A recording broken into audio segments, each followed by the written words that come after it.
Quero cumprimentar a todos com a paz do Senhor Jesus Cristo. Queridos, diletos, amados irmãos em Cristo Jesus e também nossos web espectadores, irmãos que estão aí de plantão, aguardando mais uma porção da palavra de Deus, mais uma porção do pão vivo que desce do céu, mais uma porção daquilo que nos renova, nos reveste, nos orienta, nos direciona quando temos que tomar uma decisão. Nada melhor do que a palavra de Deus.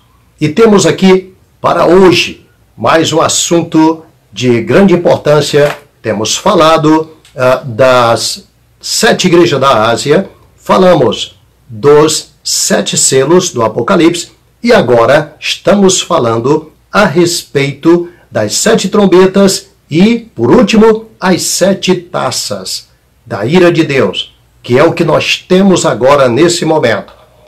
Falamos anteriormente da primeira taça. Vale a pena nós fazermos outra vez o paralelo, para que você possa entender, viu? Os 7 selos, eles simplesmente abrem, trazem à tona o que está para vir, o que está para acontecer, aquilo que virá. Então, eles decretam, até porque ninguém era digno de abrir os 7 selos, de abrir o livro, ou até mesmo olhar para o livro. Somente o leão da tribo de Judá poderia fazer aquilo, como se ele ditasse o destino da humanidade. É o que nós vemos aqui na abertura dos 7 selos, ditando o destino, o desfecho final da humanidade. Querido, vale a pena levar em consideração também o que muita gente não entende ainda hoje. Por exemplo, o dia do Senhor, o famoso dia do Senhor, que é o dia do arrebatamento, aí começa o grande dia do Senhor, que muita gente não entende e faz aquela mistureba. Por exemplo, quando será o dia do Senhor? O arrebatamento. Outro diz, não, é quando Jesus voltar nas nuvens com a igreja. Esse é o dia do Senhor. Outro diz, não, é quando Jesus no final do milênio, no final de tudo, quer dizer, o último dia, baseado cada um no seu conhecimento. Por exemplo, quando ele diz no Evangelho de João, no capítulo 6, por 4 vezes com uma variante, ele diz, e eu ressuscitarei no último dia. Por exemplo, quem come da minha carne e bebe do meu sangue tem parte comigo, e eu o ressuscitarei no último dia. Isso leva muito tempo para entender, porque então não haverá arrebatamento? Então nós só vamos ser ressurretos no fim do milênio? E as pessoas fazem uma mistura muito grande com isso. E vale a pena levar em consideração que o dia do arrebatamento começa o grande dia do Senhor. Ele é muito grande. Ele envolve desde a meia-noite, onde começa, que é o arrebatamento, onde dá-se início, porque ele volta exatamente no final do tempo dos gentios, encerrando o tempo dos gentios, então a contagem é pelo calendário dos gentios. E o calendário dos gentios, o dia começa à meia-noite. Por isso, à meia-noite ouviu-se um clamor, eis aí o esposo, saí-lhe ao encontro. Então entenda bem que o calendário judaico começa o dia a partir do pôr do sol, isto é, às 6 da tarde. Então, é diferente. E isso só vai valer para o final ou o milênio. Nesse caso, Jesus volta iniciando o último dia. Esse é o dia do Senhor. E à meia-noite começa agora a grande tribulação. Então vem agora o sol da justiça, quando Jesus volta com a igreja, vem o sol da justiça, então começa o dia de sol. Porque o dia começou à meia-noite, mas à meia-noite não tinha sol. Então o sol da justiça aparece agora. Entenda que eu estou lhe falando de coisas celestiais. Amém? Para aqueles que entendem das coisas espirituais, tá bom? São tipologias bíblicas que nos ensinam como entender o grande dia do Senhor. Ah, isso aqui fez parte até da minha tese em doutorado em teologia há muitos anos atrás. Eu gostaria de partilhar dessa forma com vocês. Então, veja bem, quando ele estica agora o dia ensolarado, que é o sol da justiça, o dia de sol é maravilhoso, tudo será diferente. Quando o sol desponta, traz também consigo o cântico dos pássaros, traz consigo o barulho das fontes. À noite você estava dormindo, não ouvia isso, mas agora você vai ouvir a brisa, o vento suave na manhã, enfim, você tem uma alegria, tem uma felicidade de um novo amanhecer, e isso ocorrerá quando Jesus voltar com a igreja. Após o seu reinado de 1000 anos, vai encerrar o grande e terrível dia do Senhor. Ok? Então, quando encerrar, vem agora o juízo final. Por isso, estejamos preparados, porque o arrebatamento é o último dia. É o início do último dia. Viu? É por isso que ele disse, eu ressuscitarei no último dia. Quando ele cita Daniel no capítulo 12, por exemplo, quando Daniel fala que naquele tempo se levantará Miguel, o príncipe que se levanta pelo teu povo, ele está citando ali que ele juntou as ressurreições. Então ele diz o quê? Muitos dos que dormem no pó da terra ressuscitarão, uns para a vida eterna, outros vergonha e desprezo eterno. O que ele está falando? Ele juntou todas elas. Porque a primeira ressurreição, que também é um estudo meu, ele começa exatamente com Jesus. Mas não se conta, porque ele já é a ressurreição. Então, a primeira ressurreição, ela começa com o arrebatamento da igreja. Resumindo, vou repetir outra vez. Começa com Jesus, mas não se conta, porque ele mesmo disse, eu sou a ressurreição e a vida. Então ela não tem como começar ali em Jesus. Entendeu agora? Ela já existe, ela não está começando. Jesus é a ressurreição. Os que estão nele estão ressurretos. Então, no arrebatamento, os mortos ressuscitarão. Nós seremos transformados. Mas, ao término da grande tribulação, virá de volta aqueles que morreram. Estarão conosco também aqui. Não subirão para as bodas do Cordeiro. Eles virão aqui embaixo. Não estarão lá no tribunal de Cristo. Eles descerão para reinar conosco aqui. Entendeu? Nós vamos receber o galardão das nossas obras com Cristo lá em cima. Eles não estarão conosco no lugar para onde iremos. Por isso, é o último dia. Não tem como você agariar novamente bens no reino do céu se você não aproveitou. Porque depois é diferente. As obras são diferentes. O juízo será diferente. O reino será diferente. A situação em que o homem se encontrará será muito diferente. Lembre-se que as duas testemunhas na terra não terão as mesmas prerrogativas que a igreja. Sai fogo da boca delas, consome as pessoas. A igreja não é para fazer isso. A igreja, se bater numa face, tem que dar outra. A igreja é submissa em tudo. Então veja que são bem diferentes os ministérios, os tempos, as estações, elas vão mudar totalmente. Assim como a dispensação, porque aí encerra a dispensação da graça e vai começar a dispensação milenial. Por isso, tudo será diferente.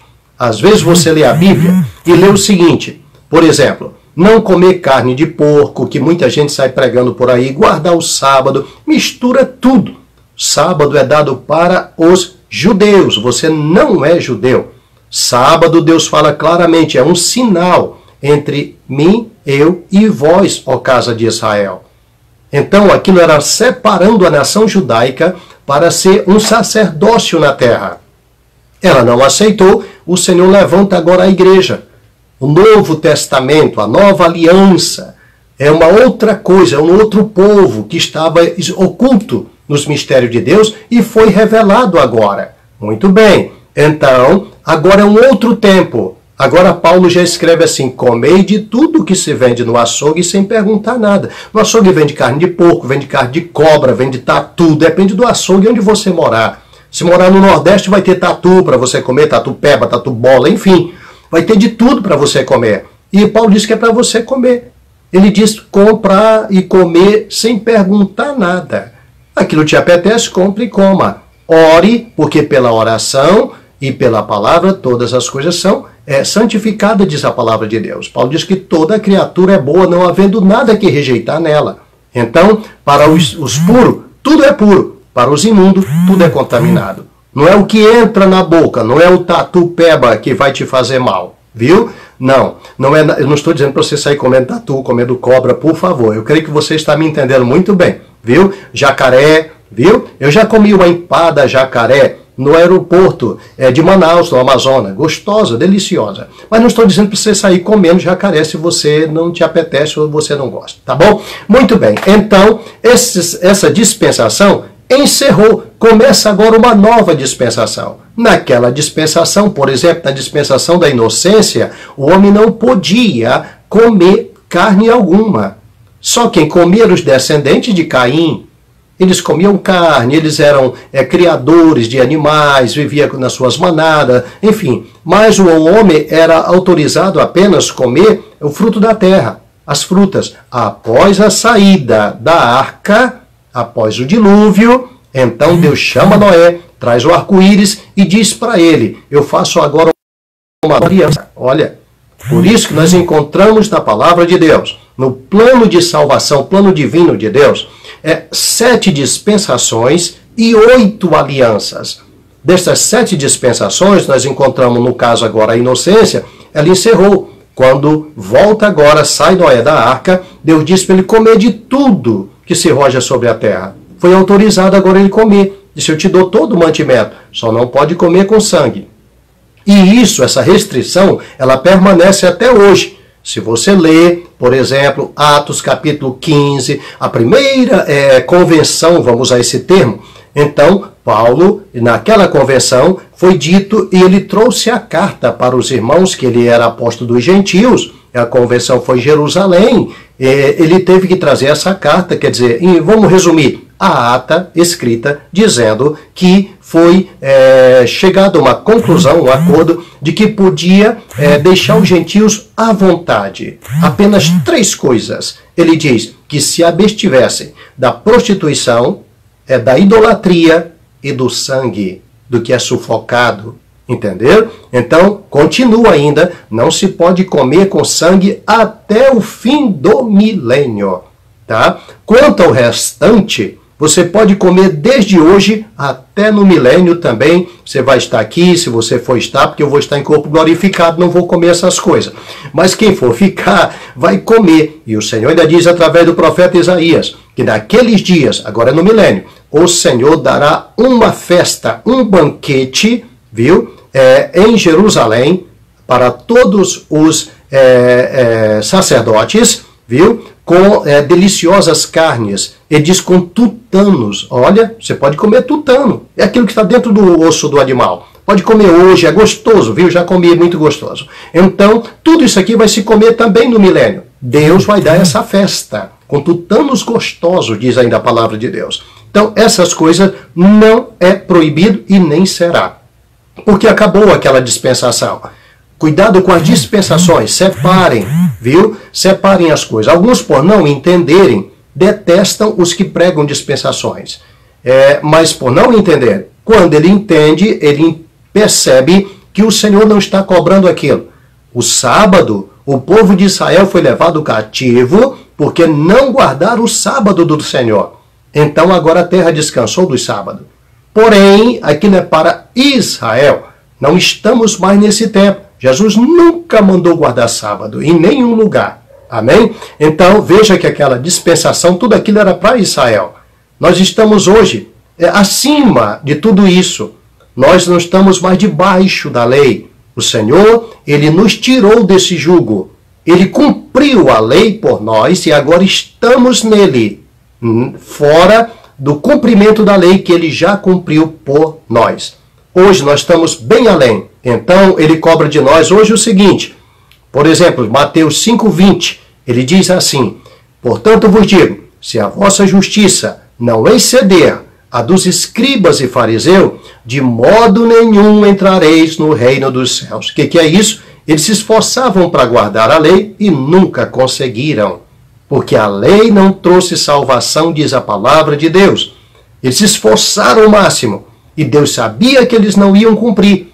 Era para que o homem baixasse a guarda e dissesse, Deus, eu não consigo cumprir. Tem misericórdia de mim. Então entra agora a graça. Mas eles não quiseram, tentaram por si, usaram de legalidade e não cumpriram. Veio Jesus, cumpriu por nós. Agora todo aquele que aceita Jesus como seu Salvador e se encaixa dentro de Jesus, ele está livre de tudo isso porque Jesus cumpriu por nós. Por isso não era cobrado os discípulos lavar as mãos, não era cobrado aos discípulos fazer tudo o que estava na lei, que o povo tanto cobrava naquele tempo, porque Jesus nos tirou disso aí. Nós estamos em Cristo.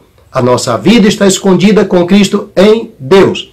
Paulo nunca mandou guardar a lei, pelo contrário. O que ele dizia? Leia a Epístola aos Gálatas. Ele chama até de loucos os Gálatas. Ele diz, ó insensatos Gálatas, vocês começaram pelo Espírito e agora estão acabando pela carne.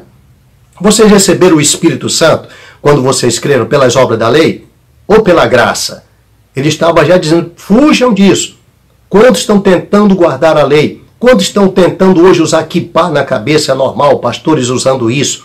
Isso é engano, mentiras, para enganar as pessoas, com falsos discursos judaizantes, como tinha no tempo de Paulo. Ele chamava os judaizantes, os da circuncisão. Isso já tinha no começo da igreja primitiva. Vocês vão encontrar muito isso hoje. É uma forma de engano.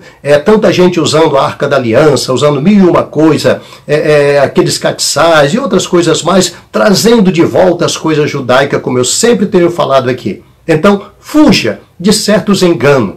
O Senhor não está nisso.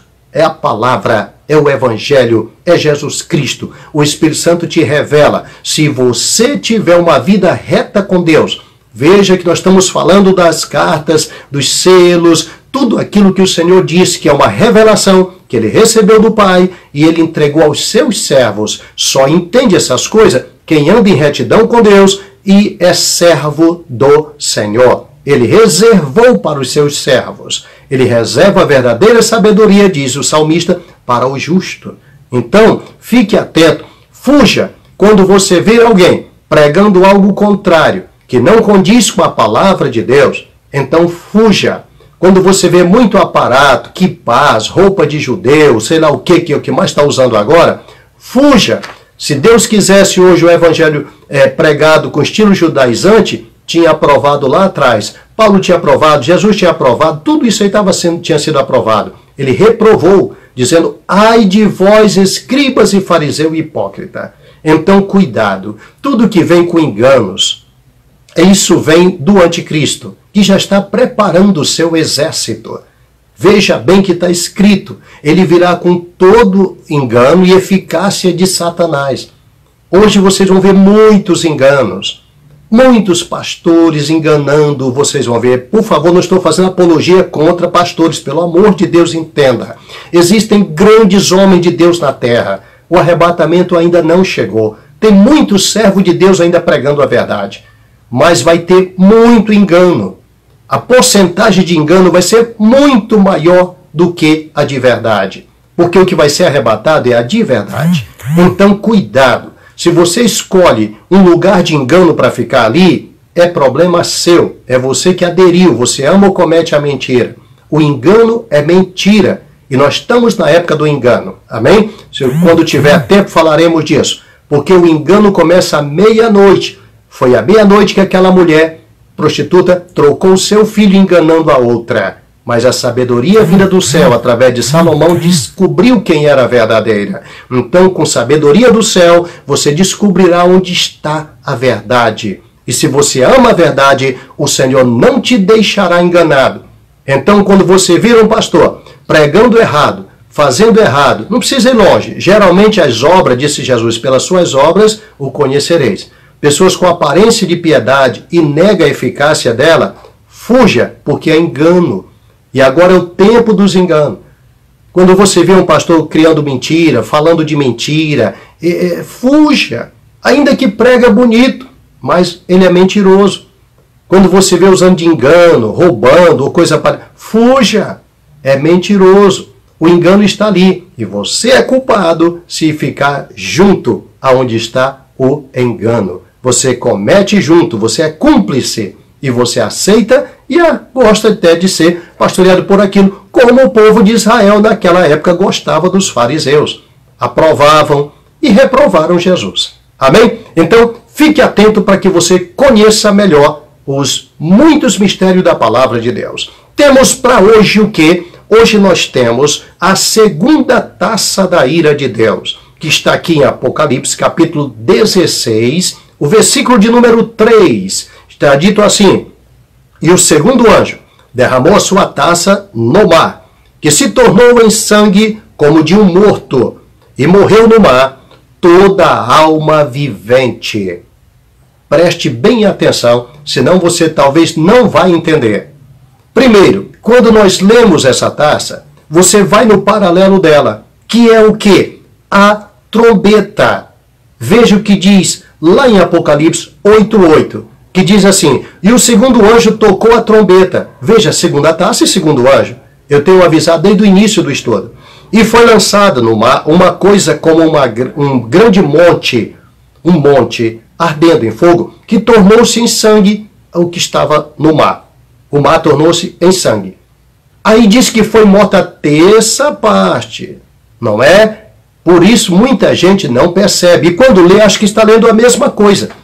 Quando é citado, ele acha que é a mesma situação. E não é. É aí onde nós precisamos estar bem atentos. Veja o que vai dizer. E morreu no mar. Primeiro ele fica como o sangue de um morto. O segundo anjo derramou sua taça no mar, que se tornou em sangue. Veja que só fala isso. E como de um morto. O que é isso? É Deus falando com o homem nesses últimos flagelos que vão encerrar a grande tribulação. Essas últimas 7 taças, elas vão trazer o desfecho da ira de Deus sobre a terra. Fazer o homem meditar no que está acontecendo. Uma das coisas importantes que devemos levar em consideração é que no Egito foi a primeira das pragas, mas só atingiu o rio Nilo. A Bíblia diz claramente: e o rio fedeu. Mau cheiro subia do rio. Foram poucos dias somente. E aquilo ali morreu as criaturas que estavam ali naquela região do Nilo. O Nilo é muito grande, a extensão dele é grande, mas não atingiu os outros rios na terra. Não atingiu o mar. Não foi algo de larga escala. Não foi algo de escala mundial. Até porque o governo dali, que estava desafiando a Deus, era o governo de Faraó, em não deixar o povo sair. Prender o povo ali. Agora é o governo da besta. Ela estará governando nesse tempo, já dominou Israel, e agora o povo está ali, escravizados pela besta. Ele vai dominar o território, ele vai dominar totalmente Jerusalém, principalmente o local do templo. Ele só não vai ministrar no templo o tempo inteiro, ele vai se assentar até no trono, dizendo ser ele Deus, vai querer ser adorado, vai exigir adoração e vai oprimir o povo. Ele vai também prender muito dos judeus. E vão para o cativeiro, disse Zacarias. Metade da cidade ficará nela e a outra metade sairá para o cativeiro. E isso não é o que aconteceu no cerco de Jerusalém. Também não é o que aconteceu quando Israel foi levado ao cativeiro babilônico. Porque Zacarias é um profeta pós-exílio. Ele vem depois do cativeiro babilônico. E ele não estava profetizando para Roma, que aconteceria outra vez, 470 anos após a sua profecia. Ele não estava falando desse tempo. Até porque nesse tempo não ocorreu dessa forma. Não aconteceu essas coisas, foram semelhantes, mas não era o desfecho total. Até porque, quando Jesus disse, quando virdes Jerusalém cercada, chegou a ira contra esse povo. Então Jesus disse que haveria um tempo de angústia tal qual nunca houve e nem tampouco haveria jamais. Então ele não estava falando desse tempo. Porque o povo judeu depois, eles foram escravizados muitas vezes também, foram derrotados e até hoje não voltaram completamente para o templo e sua terra. Então Jesus está falando do que ia vir. E isso que está vindo agora é que é o desfecho total. Então Zacarias se referia a esse tempo de angústia onde Deus ia usar Israel. Ele tem mais detalhes, que seria uma pedra pesada contra todas as nações. Então Zacarias diz que ela vai ser cercada, que os cavalos que virão, eles receberão a mesma praga que os cavaleiros, que os seus olhos vão apodrecer na órbita, que as suas línguas apodrecerão na boca. Isso não aconteceu ainda no ano 70, então é para agora. Esse é um flagelo que virá para os dominados pela besta que estarão dominando Jerusalém. Isso aqui é para a batalha do Armagedon, isso aqui é para o final, é para o último. Zacarias se referia a isso. E é isso que nós estamos entendendo agora. Por exemplo, essa praga do Nilo era apenas para aquele povo ali.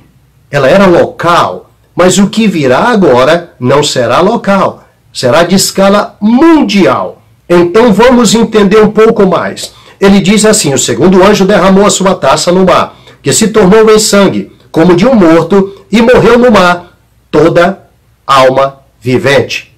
Agora dá para você separar uma coisa da outra. Na segunda trombeta, ele diz que um terço das criaturas vão morrer. Um terço. Aqui é um pouco só. Bem claramente ele fala: um terço das criaturas morreriam. Mas agora não. Agora é diferente. Era apenas um paralelo. Agora a coisa é tão diferente que não vai ser um terço. Lá no Nilo foi uma porcentagem do Nilo. Agora aqui já vai ser, na segunda trombeta, um terço da alma vivente que está no mar. Mas agora é diferente. Veja que essas taças vão ser lançadas todas semelhantes às trombetas. Uma agora no mar. A próxima nós vamos ver sobre os rios. E outra coisa, você vai ver o anjo das águas. Anteriormente nós vimos sobre um anjo que tem poder sobre o fogo. Então o anjo do fogo, agora não. Agora é o anjo das águas. E olha o que ele vai dizer, uma atitude de vingança. Isso nós vamos ver na próxima. Muito bem, então escute. Agora a escala é mundial, porque o anticristo está com um trabalho mundial.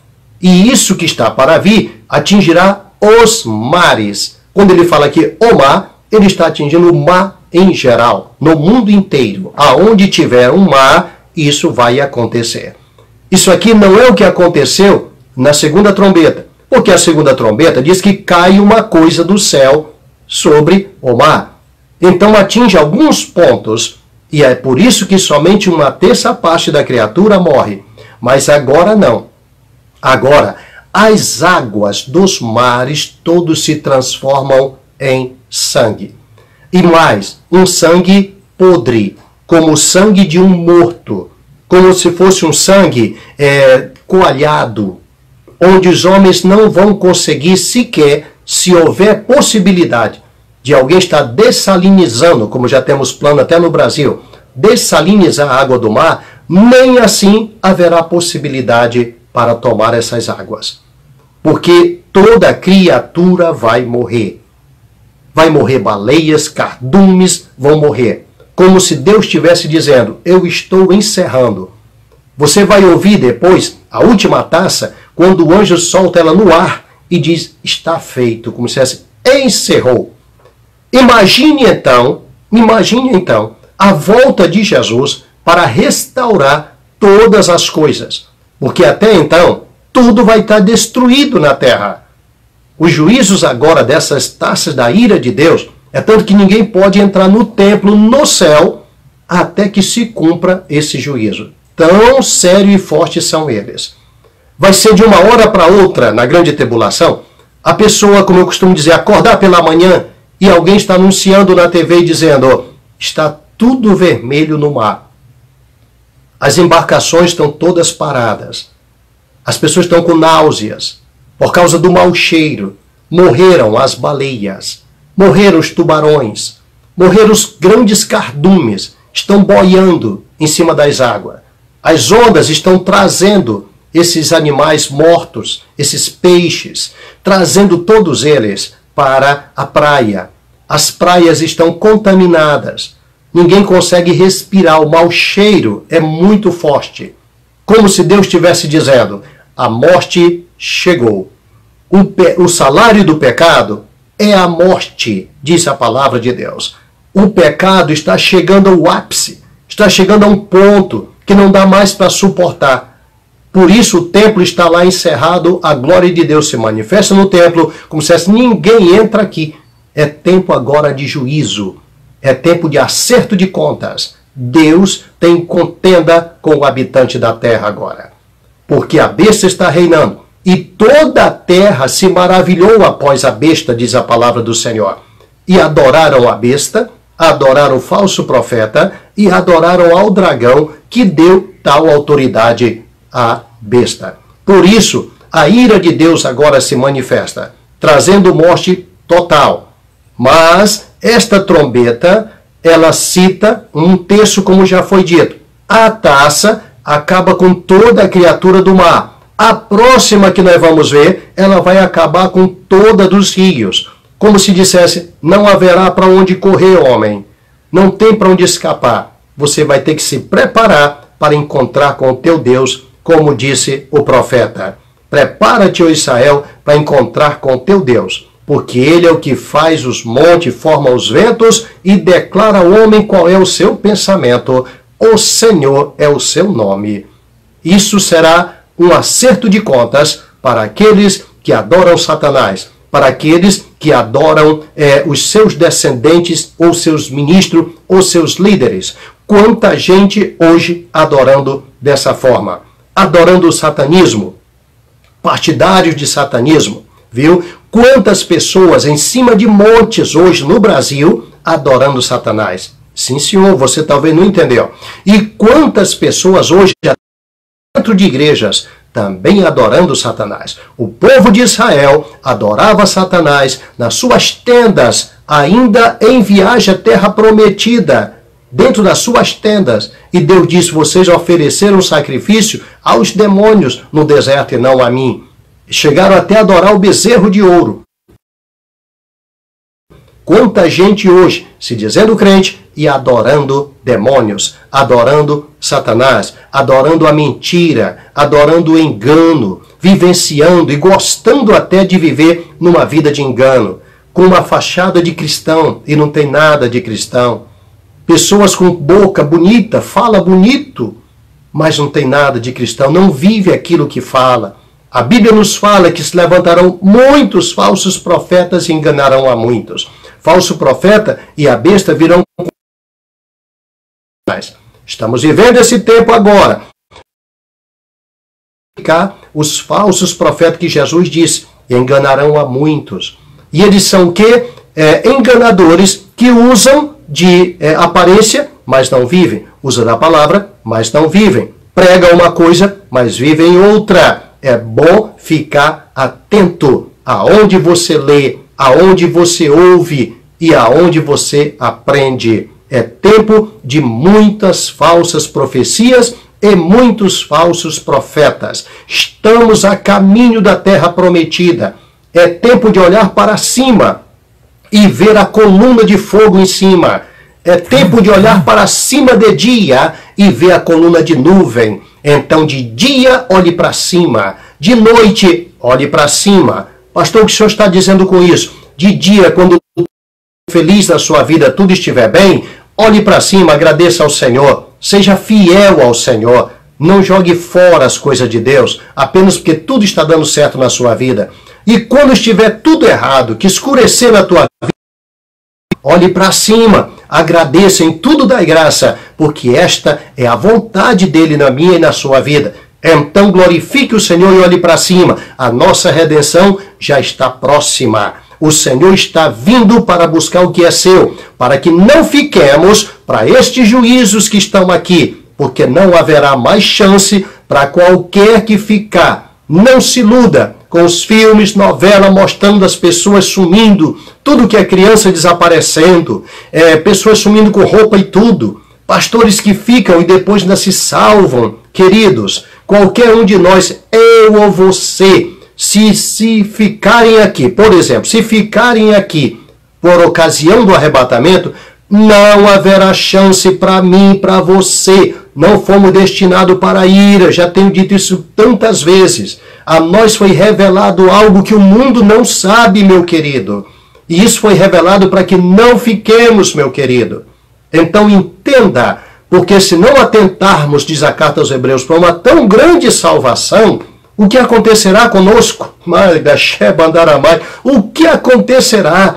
Precisamos estar atentos e não jogar fora o que ele disse: guarda o que tu tens para que ninguém tome a tua coroa. É para agora, meu querido. A chance em subir no arrebatamento não é para todos, é para aqueles que seguram e guardam o que o Senhor nos dá. Cuidado com certos ensinamentos que vão te levar para um outro lado, que está tudo bem, que se ficar aqui depois você sobe. Tem 3 arrebatamentos, na metade da grande tribulação que a igreja vai subir, é no final. Fuja, fuja, fuja.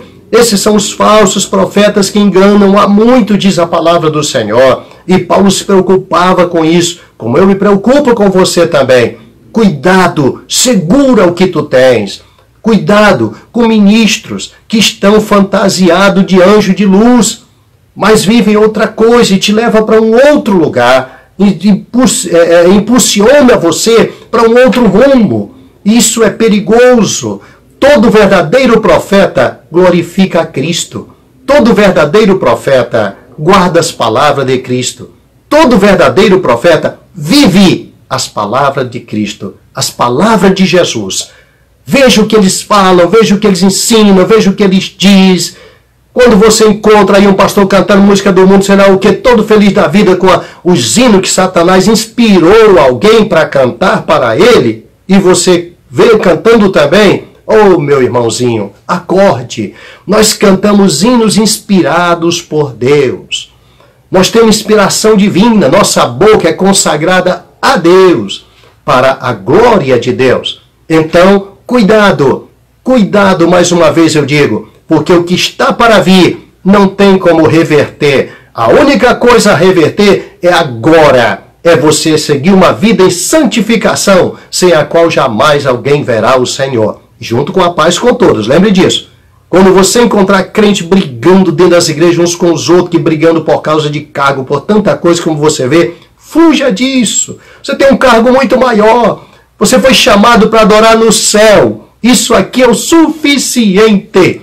Viu? É o suficiente. O restante é resto, meu amigo. O céu tem tudo que nós precisamos. O tesouro está lá. Onde estiver o teu tesouro, ali estará também o teu coração. Amém? Deus te abençoe em nome de Jesus.